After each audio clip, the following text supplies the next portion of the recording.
Yeah, hi everybody. This reply post will deal with why we should study philosophy and how we can start doing philosophy. Okay, why we should study philosophy? Well, that's answered by Socrates when he said that the unexamined life is not worth living. Say that over and over again. The unexamined life is not worth living. Okay, so some people choose to fill their lives with, watching the TV all day and stuffing their face with potato chips, sitting on the couch. That's fine, okay? And there is a time and place for that, but, humans have 70 to 80 years to really, do other activities, and that would involve, thinking about the ultimate issues of our age. And some of these questions include, God. Does God exist? What is God like? They would include, is there an afterlife? And if so, how am I going to exist in it? Okay, am I going to be a disembodied soul, like, say, the Platonists would say, or am I going to have a resurrected body of some kind, like, say, the Jews, Christians, and Muslims would say? Okay, what about the best type of government under which to live? Okay, not everybody thinks society should be set up the same way. Okay, so, we can ask questions about, how do we set up society and the government that oversees it? What is the best thing to do for all people?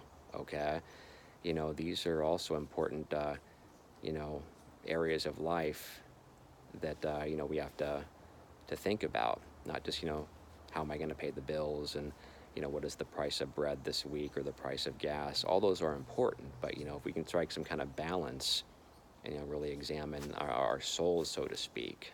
Okay, and not just try to maintain the physical part of us, but maybe there's some kind of spiritual or a soulish part of us that needs attention too, and that's where philosophy can come in. Okay, so how do we start doing philosophy? Well, just start asking questions about everything. Philosophy is really just asking questions. Okay, and it can also involve being a real pain too. Socrates was a real pain. Okay, and it eventually got him killed. Okay, but we can ask questions about God, we can ask questions about right and wrong, we can ask questions about the afterlife, and also just go out and start reading books, those books that probe deeper into those questions. Is there a God? Is there a real right and a real wrong? Is there an afterlife? And so on. Okay, so doing philosophy involves what's called dialectic. That's just a fancy word for conversation. A lot of philosophers like to sound really smart by using big technical words when it's really very simple. So philosophy involves having a conversation, and it usually involves having a conversation and getting multiple viewpoints on the table. Okay, that's very important, getting multiple perspectives on the table. And this goes right back to Socrates and his dialogues, or Plato's dialogues, which feature Socrates.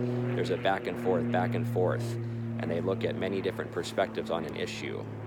Whether it's beauty, or whether it's, truth, okay, or whether it's, piety or being religious, okay, and so on. And maybe that's lacking a bit today, looking at multiple perspectives and giving each perspective a fair hearing. But, that's just how things are. But philosophers, at least the real ones, will, cut through that and really try to get to the heart of the matter. That involves looking at, multiple perspectives and giving each perspective a fair hearing. Okay? At least that's how it should work in the Free West.